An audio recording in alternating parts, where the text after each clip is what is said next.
Thanks to Elsevier and thanks to MJ for asking me to participate in this. I'm going to maybe take a little bit of a diversion from what we've been doing before, in that I'm not representing an organization so much as giving you my own perspectives on the types of ethical issues I think that I and people in my type of position often deal with. And in some cases, I will quickly move through some of what I think are the more commonly covered issues, some of which we've already heard about today, and talk about some that I think are maybe don't come to the forefront of your thoughts, but are still very important for when one is a researcher and trying to get papers published, or in another case, reviewing others' research as a reviewer for a journal. So, but first we're going to start in the business world.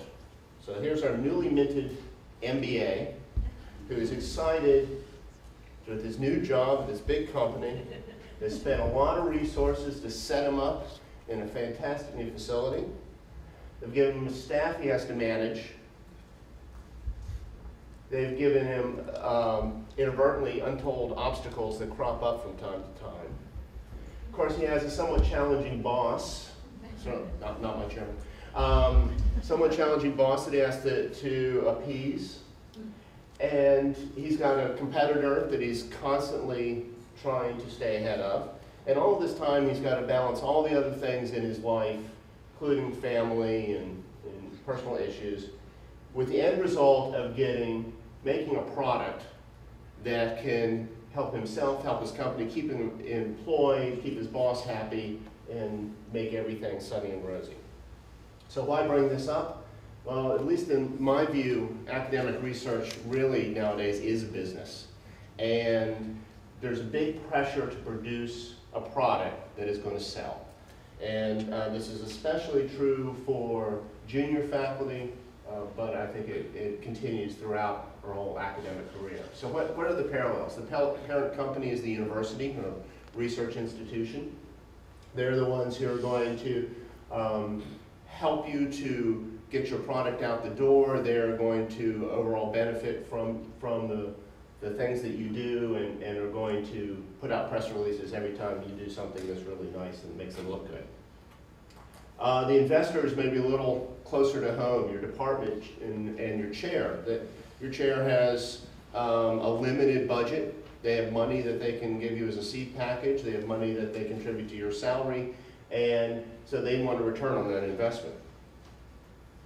You've got employees. You've got the students, the postdocs, the fellows, the staff that are working for you, that you have to manage in such a way to get that product made, and that you also have to treat in an ethical way. And somewhat uniquely in the academic enterprise, you also have a training component to this relationship, where you're trying to help those individuals make it to the next stage of their career. You've got your customers, the foundations, the granting agencies, the federal government. For many of us in science, the community at large that is going to benefit from your product. You're selling things all the time. You're giving talks, you're giving posters, you're going about trying to convince people that what you are selling is actually valuable. And of course, what is that product? It's your scholarly work, generally coming out in papers, book chapters, and such, and somewhat diverse in the fields.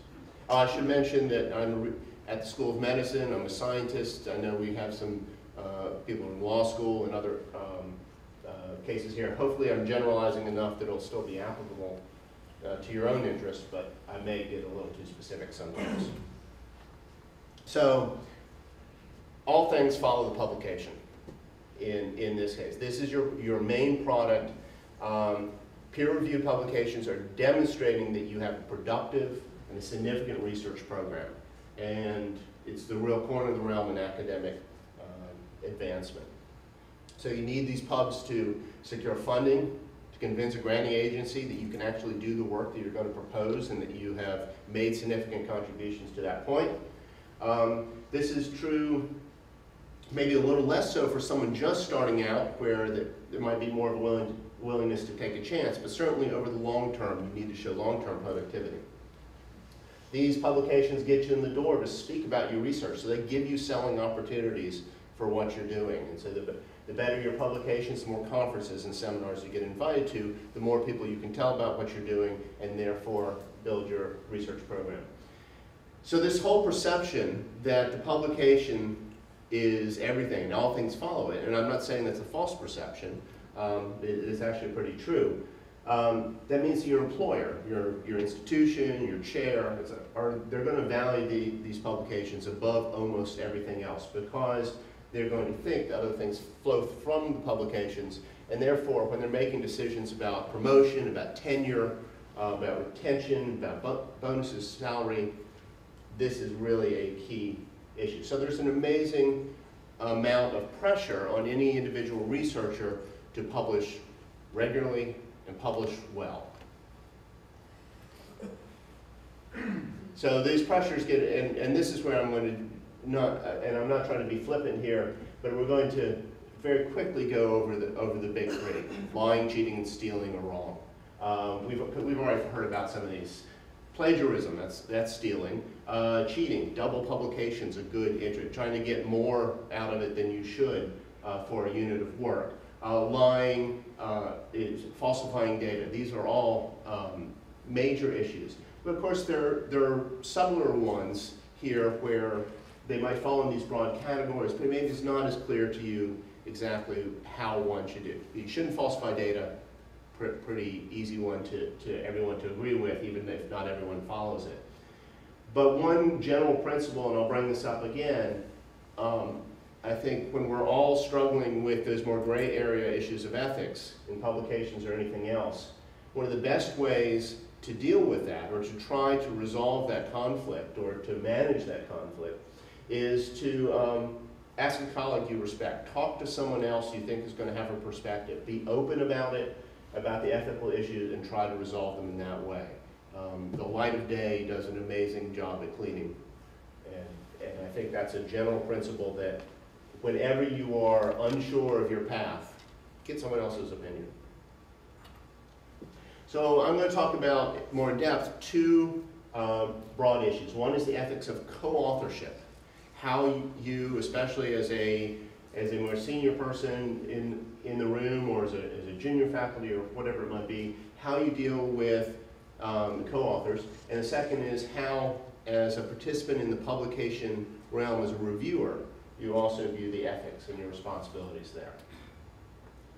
So most research publications, certainly in my field, are going to have multiple authors. So that's already setting up a conflict, because you have those, they're never equal relationships in that authorship. So each co-author, as we talked about before, should have made a substantive contribution to the work. And actually, when Mark was bringing up those issues of concept and design and interpretation and execution, I think the only one thing I would change in that is change from and to or. And I think that opens up. Sometimes someone is going to really be involved in the execution of the experiments, but maybe is not been involved in the initial conceptualization of the project, but is still a major contribution worthy of authorship. But these relationships can vary.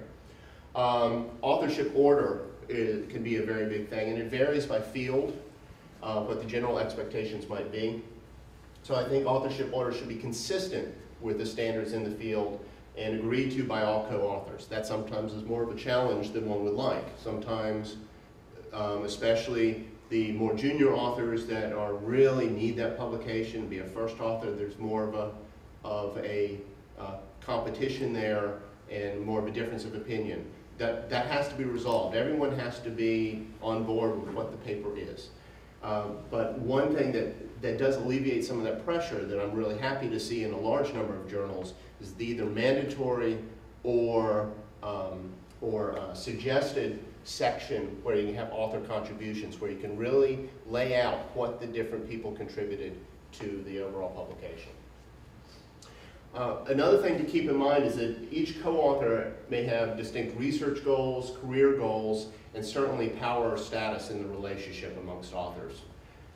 My graduate student is going to be wary of challenging me about a publication authorship order because they need me to support their dissertation and getting them out the door and writing them letters later on. Those status and power relationships exist. You can't get rid of them, but you have to be aware of them and you have to try to deal with them in as open and as honest a way as possible. And so I think that overall there's an ethical obligation of each author to maximize the benefits for each co-author, what's most important to them, but to do, of course, to do so in the context of what their contributions are to research or manuscript. Just because you're a star postdoc, you know they're going to be up for a faculty job if they're first author in this paper, but their contribution was not as significant as someone else, you don't put them up because it's better for, you think they're the one who needs it more. That's clearly the wrong choice. So it has to be in the context of what they actually did. But sometimes variation can do it. I'll give you an example from a paper we had last year where it was a collaborative study with 3 research groups. So there were 3 PIs, and one of them was very junior, and 2 of us were full professors, and included the junior one, as we're all battling who's going to be the senior author. The junior one had the biggest thing to gain for being the senior author, and for the others of us, we were willing to allow that. They were all equivalent contributions. Any of us could have been a legitimate one, a senior author. We chose to do that in his case because we felt that it would be something that was important for his career, and that it would be a positive aspect there without misleading or otherwise negatively affecting the other authors.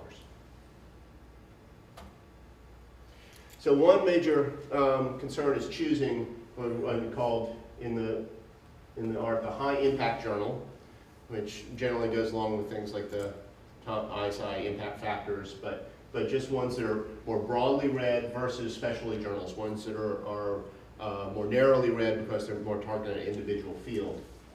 And there are advantages and disadvantages to each, but the advantages and disadvantages may vary for each co-author. So high impact journals, the ones we often think about, Science, Nature, Cell, JAMA, they're very prestigious. They open up your research to a broader audience, so more researchers outside of your field may see the study. That can certainly open up new funding opportunities, not just from grants, but it may grab the attention of a pharmaceutical firm that says, oh, this is hot stuff, we want to be part of it. It's certainly a boost for the careers of junior authors. And nowadays, it's happened more in Europe, it's starting to happen a lot more in the US, that institutions and granting organizations are weighing journal impact factors, actually calculating in that and sometimes weighting authorship number where you are on the list as a measure of research significance. Not something I think is a particularly good trend, but it's the reality of the situation now. It's a way of trying in the near term to assess the overall impact of the work because they can't wait for 5 to 10 years to see citations build up. Of course, there are disadvantages for doing this as well. The review and revision process often takes a lot longer. And while you're putting all that time and effort into getting that paper published in that high-profile journal, you're diverting limited time and resources and money and your attention from other products and publications and possibly from other people in your laboratory, in your research group.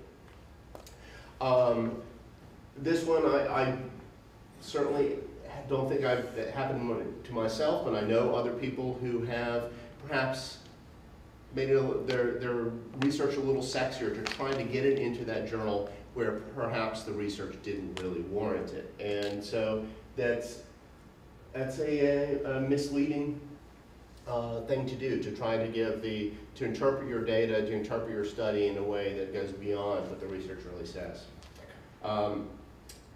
When you do publish something in a high impact journal, high profile journal, you're often going to be putting a lot more data into it, things that could have possibly stood alone as multiple publications in more specialty journals. So you're making a choice of high impact versus higher number of pubs. And in some cases, this especially I've found this with reviewing grants for the NIH, a lot of times the weight is given more to the number of publications than it is to the particular height of the journal, as long as they're all quality publications. So that's a trade-off that anyone's going to have to consider when they're making the decision of where to go. And of course, these advantages and disadvantages, as I said, can vary depending on the needs and perspectives of the individual co-authors. Students, they're the common part. They need often peer-reviewed papers to get their degree.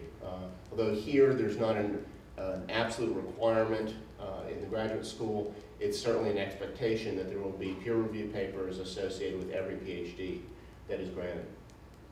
Other institutions have that explicit requirement.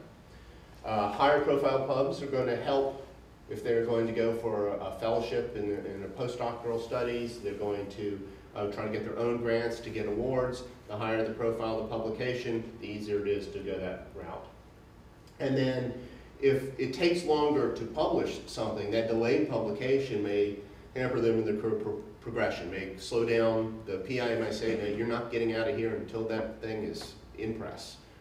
Or you may not be able to get that grant because you haven't published your work yet, even though if you published it in a specialty journal, it would already be out there and you could move on to the next stage. If we move up the ladder a little bit, postdocs and research fellows. I think as a general rule, certainly in my field, if you aspire to an academic career at a research university, at least one high-profile pub is a really important differentiating factor. Once again, not an absolute requirement, but it makes a big difference. Search committees will look at you much more seriously if you have a science paper than if you have, in my field, chemical senses. Do not do it. Primary authorship is also much more important for people at this stage to have, to show that they're really leading a particular research project. And so the pressure is on for them to get those. And then in the case of those who might not be going what I would think is the more traditional research track, but perhaps you have a medical student or an MD fellow in the lab who's going to go to primarily clinical practice, putting it into a clinical journal rather than a more general interest science journal may be the choice that they would prefer, because they would focus on the audience that they're going to want to look at over their career.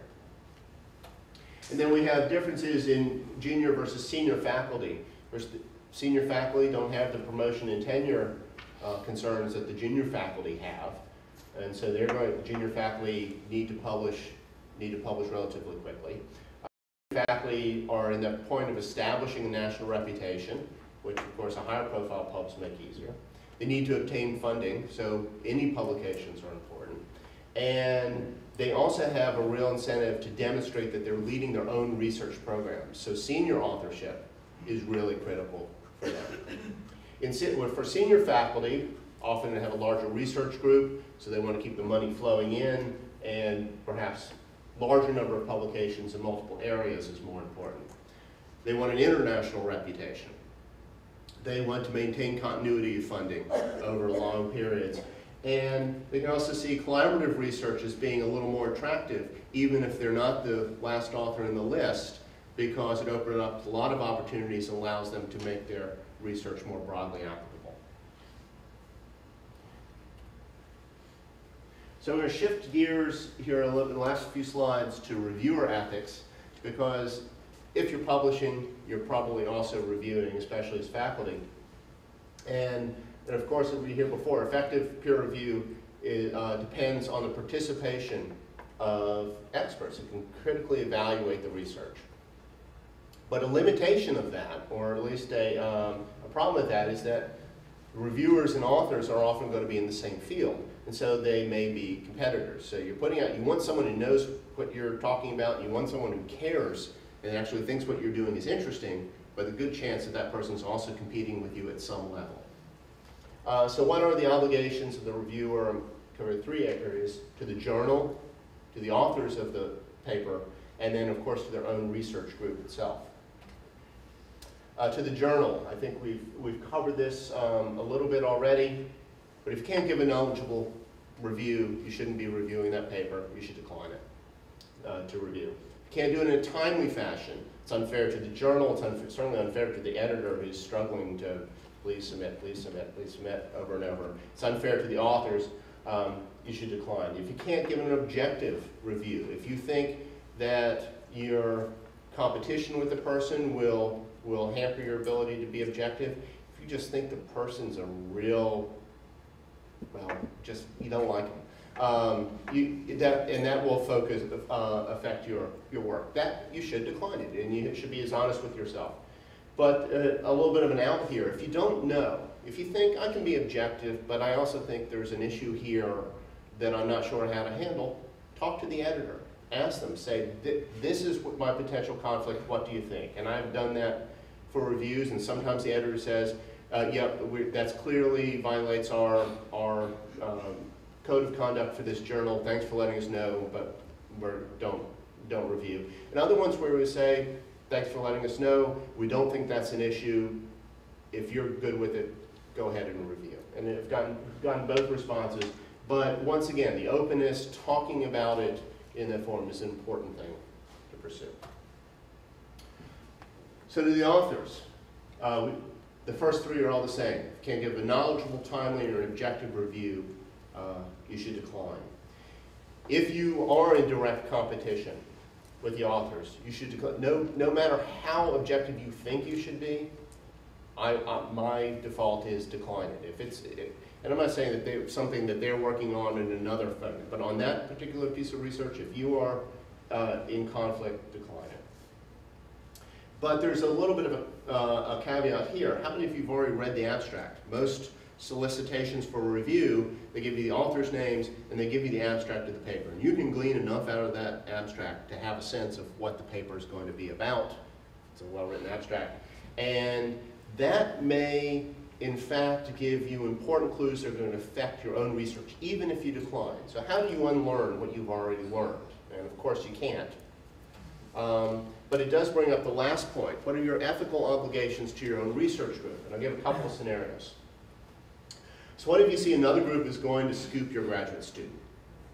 You know, okay, they've got a paper, they've submitted it, looks like it's a complete story, and your student's got a good 6 to 12 months left to go to get theirs done.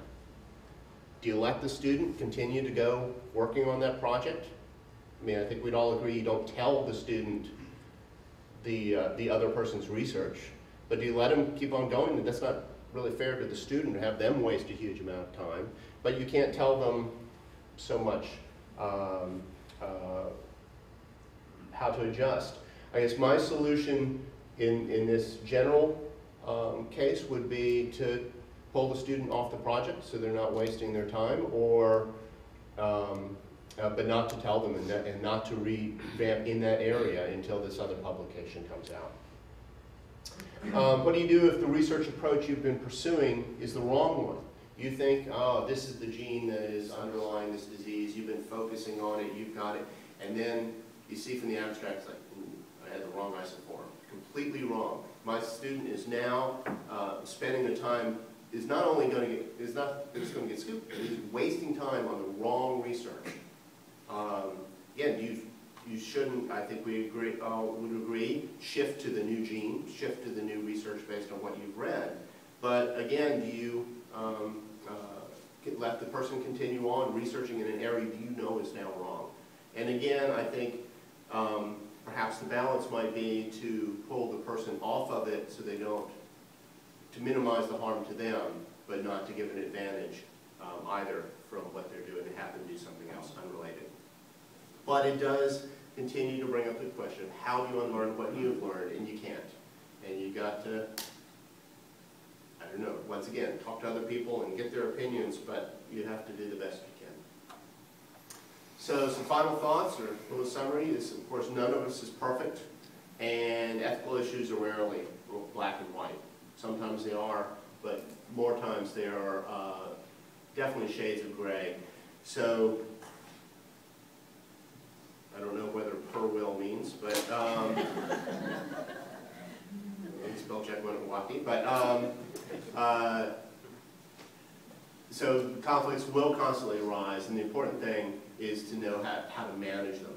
conflicts are always there. You can't get rid of them. You have to deal with them, and you have to deal with them in a way that you can. So when in doubt, solicit the opinions of your colleagues, solicit the opinions of the editor.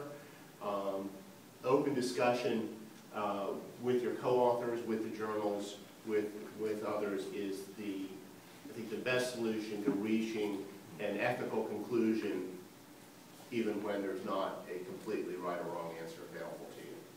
So in my disclosures, just the end, you get work supported in my laboratory by the NIDCD, one of the NIH institutes, also from Taylor Americas, and yes, I published in Elsevier journals before. Received no acceptance in lieu of this. So I guess we're going to break for lunch, and then I don't know if we have a question or two, or time for one question, and then we can hold the rest till the afternoon. Yes, sir. Just one question. When you were saying, and this is a minor point, but it just occurred to me while I was listening to you, with the example you gave of seeing an abstract where it appeared that your graduate student might be pursuing the wrong path. Isn't that kind of present a problem in itself? That the one paper that was there might not be accurate, or yeah, something exactly. wrong with that, and you're just pulling the plug on something that might actually be. Absolutely. So the question is, you see this abstract, but you don't know that their study is right. So how do you? I think you have to balance it with what you know about what you've already done, to where along the project you are. Do you really believe your own data? Then maybe you go along. But yeah, those are all considerations. But I guess at the end of the day, from the context of this session here, and from an ethical consideration, you want to try to minimize the use of that information as much as possible, to at least not gain from that information. But you don't want the innocent bystander, the student or whatever, to suffer from it either. But yes, it may be that you say, they're putting that out, but I know that's wrong, and you just follow it away. That's the easier result in many ways, is because then you don't have to worry about competing with them or using their data because you just think it's not valid. It's a good point.